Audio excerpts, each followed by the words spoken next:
Hello दोस्तों, मैं मेघा चावला आपका मेक करियर एकेडमी में स्वागत करती हूँ। तो आज है 2 मई 2023। तो इससे रिलेटेड जितनी भी इम्पोर्टेंट न्यूज़ बनेगी उस सबको हम इस वीडियो में कवर करेंगे। अगर आपको इस वीडियो की पीडीएफ चाहिए हो तो आप हमारा टेलीग्राम चैनल ज्वाइन करके इस वीडियो को वहाँ से ले सकते हैं। टेलीग्राम चैनल का लिंक मैं अपने डिस्क्रिप्शंस में डाल दूँगी, आप वहाँ से इस पीडीएफ को ले लेना। तो हमारा फर्स्ट है कि बैंक ऑफ बड़ौदा के एमडी एंड सीईओ कौन बने हैं। तो जो बैंक ऑफ बड़ौदा है उसके एमडी और सीईओ बने हैं देवदत्त चंद्र। ठीक है, तो याद रखिएगा बैंक ऑफ बड़ौदा के कौन बने हैं, तो देवदत्त चंद बने हैं एमडी एंड सीईओ। इन्होंने रिप्लेस किसे किया है, तो संजीव चड्ढा को किया है। ठीक है, तो याद रखिएगा कि बैंक ऑफ बड़ौदा में चड्ढा को हटाकर चंद्र आ गए हैं। ठीक है, तो बैंक ऑफ बड़ौदा के एमडी और सीईओ कौन बने हैं, चड्ढा को हटाकर चंद्र आ गए हैं। ठीक है, संजीव चड्ढा हट गए हैं और देवदत्त चंद्र इसकी जगह आ गए हैं। बैंक ऑफ बड़ौदा की बात करें तो इस्टेब्लिशमेंट इसका हुआ था 1908 में और इसका जो हेडक्वार्टर है वो वडोदरा गुजरात में इसका हेडक्वार्टर है। ठीक है, नेक्स्ट न्यूज़ है हमारी, बैंक ऑफ इंडिया के एमडी एंड सीईओ कौन बने हैं। तो बैंक ऑफ इंडिया के एमडी और सीईओ बने हैं रजनीश कर्नाटक। ठीक है, और किसको रिप्लेस करके बने हैं, तो अतनु कुमार दास को। तो याद रखिएगा बैंक ऑफ इंडिया में दास को हटाकर कर्नाटक आ गए हैं। ठीक है, तो बैंक ऑफ इंडिया के एमडी और सीईओ कौन बने हैं, तो रजनीश कर्नाटक बने हैं। बैंक ऑफ इंडिया इस्टेब्लिश कब हुआ था, तो 1906 में इस्टेब्लिश हुआ था और हेडक्वार्टर कहाँ पर है, मुंबई में है। याद रखिएगा कि जितने भी बैंक्स हैं और जिनके बैंक्स के एंड में बैंक ऑफ इंडिया आता है, जैसे स्टेट बैंक ऑफ इंडिया हो गया, बैंक ऑफ इंडिया हो गया, ठीक है, यूनियन बैंक ऑफ इंडिया हो गया, इन सब का हेडक्वार्टर कहाँ पर है, इन सभी का हेडक्वार्टर मुंबई में है। ठीक है, तो हमारा नेक्स्ट है कि हाल ही में 110 साल के अंतराल के बाद हरियाणा के किस नेशनल पार्क में बाघ को देखा गया। ठीक है, तो 110 साल के अंतराल के बाद देखा गया है हरियाणा के किस नेशनल पार्क में, तो कालेसर नेशनल पार्क जो हरियाणा के यमुनानगर में पड़ता है उसमें 110 साल के बाद बाघ को देखा गया है। ठीक है, नेक्स्ट है हमारा अजरबैजान ग्रैंड प्रिक्स 2023 किसने जीती है। तो अजरबैजान ग्रैंड प्रिक्स जो जीती है वो सर्जियो पेरेस ने जीती है और ये रेड बुल से ही रिलेटेड है। रेड बुल इनकी टीम का नाम है। तो याद रखिएगा अजरबैजान किसने जीती है, तो सर्जियो पेरेस ने जीती है। ठीक है, अजरबैजान किसने जीती है, सर्जियो पेरेस ने जीती है। और साथ ही साथ सऊदी अरब ग्रैंड प्रिक्स जो हुई थी वो भी सर्जियो पेरेस ने ही जीती थी, जो रेड बुल से ही है। ठीक है, इसके अलावा हमारी ऑस्ट्रेलियन ग्रैंड प्रिक्स किसने जीती है, तो वो मैक्स वर्स्टप्पन ने जीती है, जो कि रेड बुल टीम के ही है। तो तीनों याद रखिएगा, अजरबैजान और सऊदी अरब। अजरबैजान और सऊदी अरब किसने जीती है, सर्जियो पेरेस ने जीती है। और ऑस्ट्रेलियन ग्रैंड प्रिक्स किसने जीती है, तो मैक्स वर्स्टप्पन ने जीती है। और तीनों के तीनों ही रेड बुल टीम के प्लेयर हैं। नेक्स्ट है हमारा, चीन के पहले विश्व शतरंज चैंपियन कौन बने हैं। ठीक है, China's first world chess champion कौन बन गए हैं, तो ये डिंग लीरेन बन गए हैं। कौन बन गए हैं, डिंग लीरेन बन गए हैं। याद रखिएगा चाइना के जो फर्स्ट वर्ल्ड चेस चैंपियन बने हैं तो डिंग लीरेन बने हैं। आप डिंग डोंग बेल से याद रख लीजिए, डिंग डोंग से याद रख लीजिए, डिंग लीरेन बने हैं। ठीक है, डिंग लीरेन जो है चाइना के फर्स्ट है लेकिन वर्ल्ड के 17वें नंबर के हैं, जो रूस के इयान को हराकर बने हैं। ठीक है, तो याद रखिएगा चाइना के पहले शतरंज ग्रैंड मास्टर कौन बन गए हैं, शतरंज चैंपियन जो बन गए हैं वो डिंग लीरेन बने हैं और वर्ल्ड के 17वें नंबर के हैं। नेक्स्ट है हमारी स्मोक एंड एशेस, एक बुक है जो जुलाई में रिलीज़ होगी। ये बुक किसकी है, ये अमिताभ घोष की बुक है। तो याद रखिएगा smoke and ashes a writer's journey through opium hidden histories, ये किसकी बुक है, तो अमिताभ घोष की बुक है।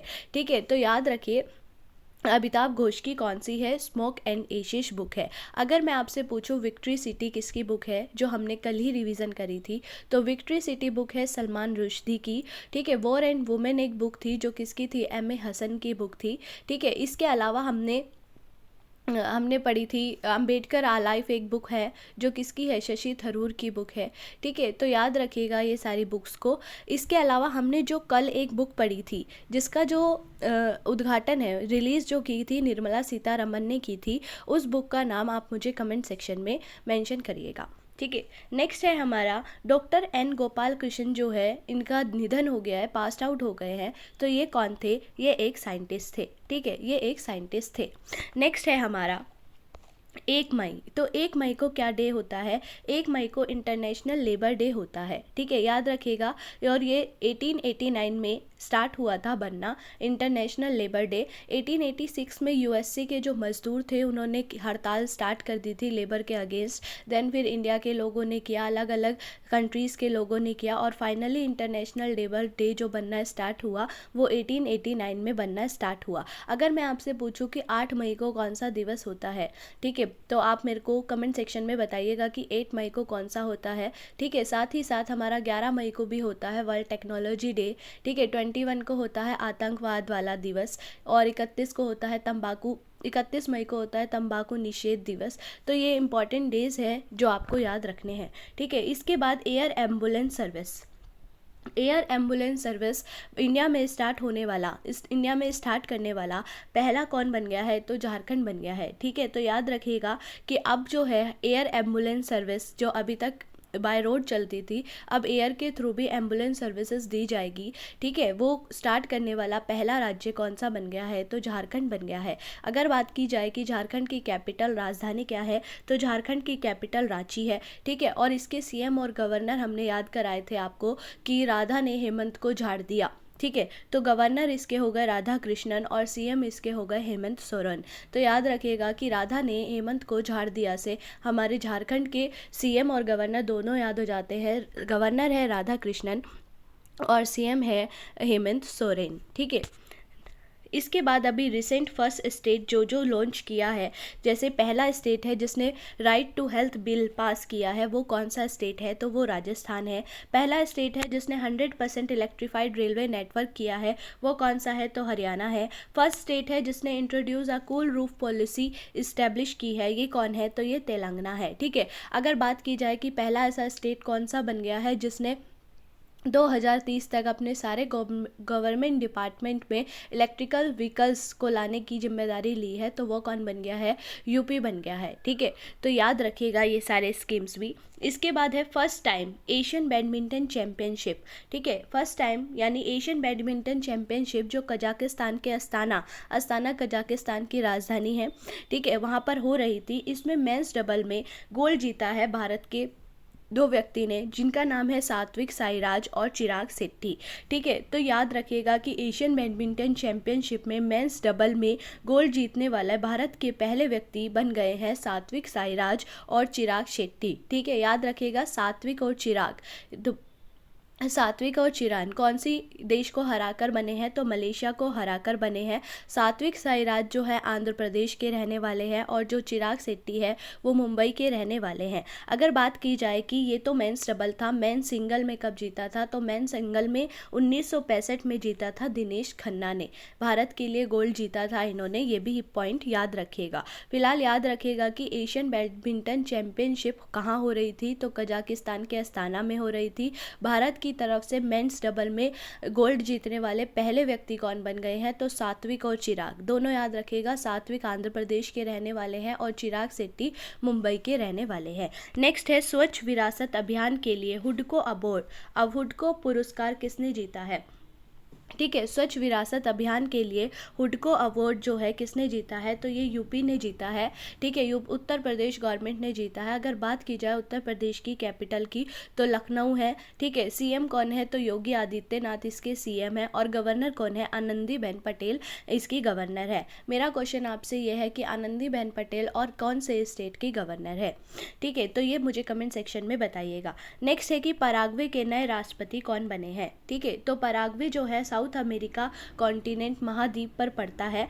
ठीक है, और इसके नए राष्ट्रपति कौन बने हैं? तो सेंटियागो पेना बने हैं। याद रखिएगा, पराग्वे के नए राष्ट्रपति कौन बने हैं? सेंटियागो पेना बने हैं। पराग्वे की राजधानी आप मुझे कमेंट सेक्शन में बताइएगा। साथ ही साथ अभी हाल ही में नेपाल के राष्ट्रपति बने थे, तो वो कौन बने थे? नेपाल के राष्ट्रपति बने थे पुष्प कमल दहल। ठीक है, नेपाल के प्रधानमंत्री प्रधानमंत्री बने थे पुष्प कमल दहल, और जो राष्ट्रपति बने थे वो रामचंद्र बने थे, ठीक है। और इसी के साथ ब्राज़ील के जो राष्ट्रपति थे वो कौन बने थे, तो ब्राज़ील के राष्ट्रपति बने थे हमारे लुला डी सिल्वा, ठीक है। तो और फिजी के भी राष्ट्रपति बनी थी, राष्ट्रपति कौन बनी थी, तो सितवनी राबुका फिजी की बनी थी, ठीक है। अब मेरा क्वेश्चन आपसे यह है कि ब्रिटेन के अभी जो प्रधानमंत्री बने हैं जो भारतीय मूल के ही हैं वो कौन है, तो वो कमेंट सेक्शन में बताइएगा। नेक्स्ट है कि हाल ही में उच्चतम न्यायालय ने किस अनुच्छेद के तहत पारिवारिक न्यायालयों का हवाला दिए बिना वह विवाह को भंग कर सकता है का फैसला लिया है। अभी क्या होता है, जैसे डिवोर्स का कोई केस आता है तो वो पहले फैमिली कोर्ट में जाता है, और फैमिली कोर्ट जो है उनको टाइम पीरियड देते हैं 6 से 18 मंथ का, 6 से 18 महीने का टाइम पीरियड देते हैं। अगर उन्हें लगता है कि हाँ मतलब शादी बच सकती है तो वो कोशिश करते हैं, अदरवाइज़ फिर ये मामला कोर्ट में जाता है और फिर डिवोर्स होता है। अब जो सुप्रीम कोर्ट है इन्होंने कहा कि फैमिली जुरिडिक्शन की ज़रूरत नहीं है, उसके बिना भी अब जो डिवोर्स है उसको भंग किया जा सकता है। तो ये सुप्रीम कोर्ट ने कौन से आर्टिकल के तहत डिसीज़न लिया है, तो ये आर्टिकल है 142। आर्टिकल 142 जो है उसमें सुप्रीम कोर्ट को पूर्ण न्याय की विशेष शक्ति है, यानी कि सुप्रीम कोर्ट जो है किसी भी केस में अगर कोई भी कोर्ट में अगर वो केस चल रहा है तो सुप्रीम कोर्ट के पास ये पावर है कि वो उस केस को अपने सुप्रीम कोर्ट तक बुला सकता है और उस पर डिसीज़न सुना सकता है। तो याद रखिएगा कि आर्टिकल 142 में सुप्रीम कोर्ट को ये विशेष पावर जो है दी गई है। नेक्स्ट है हमारा, आरबीआई के अनुसार लगातार तीसरे साल बाजार उधारी पर शीर्ष पर कौन सा स्टेट है, तो आरबीआई के अनुसार तीसरे साल बाजार उधारी पर जो शीर्ष पर स्टेट है वो कौन सा है, तमिलनाडु है। कितने करोड़, 68,000 करोड़ की उधारी है, ठीक है। और दूसरे नंबर पे कौन है, तो आंध्र प्रदेश है, लगभग 50,000 रुपये की इन पर उधारी है। तो ये याद रखिएगा, तीसरे साल में सबसे ऊपर आया उधारी के मामले में 68,000 करोड़ रुपए का है तमिलनाडु में, ठीक है। तो आरबीआई की अगर बात की जाए तो रिजर्व बैंक ऑफ इंडिया है। आरबीआई की इस्टेब्लिशमेंट कब हुई थी, तो 1 अप्रैल 1935 में हुई थी। आरबीआई एक्ट आया था 1934 में। आरबीआई का हेडक्वार्टर जो है मुंबई में है। आरबीआई का राष्ट्रीयकरण कब हो गया था, तो 1 जनवरी 1949 को हो गया था। आरबीआई के फिलहाल गवर्नर कौन है, तो शक्तिकांत दास है। आरबीआई के गवर्नर को ही governor of the year award भी दिया गया है, शक्तिकांत दास को ही।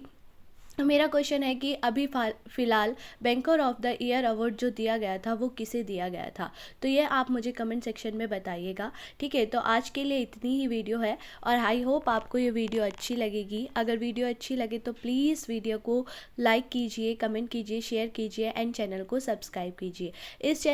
इस वीडियो की जो PDF है वो आपको हमारे टेलीग्राम चैनल से मिल जाएगी। Thank you.